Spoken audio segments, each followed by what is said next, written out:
श्री शिवाय नमस्तुभ्यम।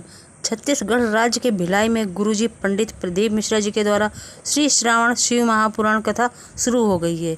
ये 7 दिवसीय शिव महापुराण कथा है जो कि 25 जुलाई से 31 जुलाई 2024 तक आस्था चैनल यूट्यूब के माध्यम से दोपहर 1 बजे से 4 बजे तक देखी जा सकती है। कथा में गुरुजी ने एक बहुत ही महत्वपूर्ण जानकारी दी है। गुरुजी ने बताया है कि ये जो सावन का महीना आया है, यह 72 वर्षों बाद आया है, जब ऐसा संयोग बना है कि सावन की शुरुआत सावन सोमवार से हो रही है और सावन का अंत भी सावन सोमवार से होगा। और ऐसा दुर्लभ सावन का पूरा लाभ प्राप्त करने के लिए आज गुरुजी ने 3 बिल्कुल नए उपायों की जानकारी दी है। साथ ही दुर्लभ सावन में आप कैसे अपने रुद्राक्ष को कैसे सिद्ध कर सकते हैं ताकि रुद्राक्ष आपके जीवन का सर्वश्रेष्ठ रुद्राक्ष बन सके। साथ ही कार्य सिद्धि के लिए आपको कैसे रुद्राक्ष सिद्ध करना है, सभी की जानकारी आपको इसी वीडियो के माध्यम से प्राप्त होने वाली है। आज की कथा में गुरुजी ने कुछ उपाय और महत्वपूर्ण जानकारी दी है। किसी कारणवश अगर आप आज की कथा नहीं सुन पाए हैं तो पूरी कथा का रस तत्व आपको इसी छोटे से वीडियो से प्राप्त होने वाला है। तो बढ़ते हैं आज की कथा की पहली जानकारी की ओर। एक गुरु केवल अपने शिष्य को मंजिल तक पहुंचा देता है, पर अगर घर में कोई शंकर का भक्त, शंकर को जल चढ़ाने वाला, शंकर का गुणगान करने वाला, शंकर की पूजन करने वाला होता है तो वो हमारे कुल के साथ न जाने कितनी पीढ़ियों को तारने वाला होता है। हमने पहले भी बताया है, उज्जैन के ऋण मुक्तेश्वर मंदिर के पत्थर में अंकित है, पत्थर में लिखा हुआ है कि शिव महापुराण कथा सुनने से 71 पीढ़ियां तर जाती हैं। बढ़ते हैं आज की कथा की दूसरी जानकारी की ओर। वेद व्यास जी लिखते हैं, सारे पुराणों को सुनना सरल है, भागवत पढ़ना सरल है, रामायण पढ़ना सरल है, पर 18 पुराणों में से शिव महापुराण ऐसी है, शंकर को कोई नहीं जानता, शिव महापुराण को जानना बहुत कठिन है। आगे बढ़ते हैं कथा की तीसरी जानकारी की। इस बार जो सावन आया है, सावन की शुरुआत सावन के सोमवार के दिन से हुई है और पूर्ण भी सोमवार के दिन ही होगा। ऐसा अवसर 72 वर्षों में आया है। ऐसा दुर्लभ सावन बार बार नहीं आता है। ऐसा सावन पिछली बार आया था, तब 17 जुलाई 1953 में आया था। ऐसा सावन हमारी मनवांछित फल की पूर्ति करने वाला होता है। इसी सावन में भगवान शिव ने अघोर अस्त्र धारण किया था। अब बढ़ते हैं आज की कथा की चौथी जानकारी की ओर। हर साल सावन आता है, हर साल सावन की तिथियां आती हैं, हर साल सावन शिवरात्रि आती है और प्रदोष भी आएगी, पर ऐसा सावन जो सोमवार से शुरू हुआ हो और सोमवार पर पूर्ण हो, ऐसा मौका बार बार नहीं मिलता। इसमें आपको न जाने आपके किए गए पूजन का, तप का फल कितना प्राप्त हो जाता है। बढ़ते हैं आज की कथा की 5वीं जानकारी की ओर। यदि आपसे कोई पूछे शिव जी के गले में रुद्राक्ष आया, इस रुद्राक्ष का प्रागट्य कब का है, जन्म कब हुआ? अब अघोर अस्त्र की प्राप्ति के लिए भोलेनाथ ने 1000 वर्षों तक आंखें खोलकर तप किया और जब उन्हें 1000 वर्षों के बाद अघोर अस्त्र प्राप्त कर लिया और उसके बाद जब नेत्र बंद किए तो नेत्र में से एक आंसू नीचे गिरा, इससे रुद्राक्ष उत्पन्न हुआ। आप समझ सकते हैं कि कितने वर्षों के तप का बल एक रुद्राक्ष में होता है। अघोर अस्त्र के बराबर, अघोर मंत्र के बराबर रुद्राक्ष होता है अगर उसे सही तरीके से धारण किया जाए। और ये वही सावन है जब सावन की शुरुआत भी सोमवार से हुई और सावन का अंत भी सोमवार से होगा, तो रुद्राक्ष का प्रागट्य भी इसी सावन में हुआ था। तो अभी आप सभी को रुद्राक्ष के प्रागट्य उत्सव की शुभकामनाएं। रुद्राक्ष के जन्म की एक कथा नहीं, रुद्राक्ष के जन्म की कई कथाएं सामने आती हैं। बढ़ते हैं आज की कथा की 6वीं जानकारी की ओर। गुरुजी ने कहा, डॉक्टर शिव का एक रूप है।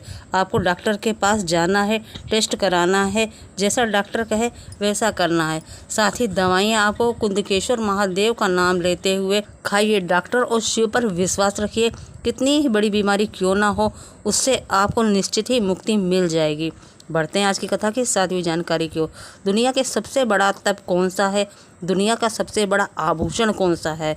तो दुनिया का सबसे बड़ा तप और आभूषण मौन रहना है। गुरुजी ने कहा, पर आज के समय में लोग खाए बिना रह सकते हैं पर बोले बिना नहीं रह सकते। बढ़ते हैं आज की कथा की 8वीं जानकारी की ओर। एक रुद्राक्ष में अघोर अस्त्र का, पशुपति अस्त्र का, दुनिया में जितने अस्त्र होते हैं सभी का बल एक रुद्राक्ष में होता है। बढ़ते हैं आज की कथा की 9वीं जानकारी की ओर।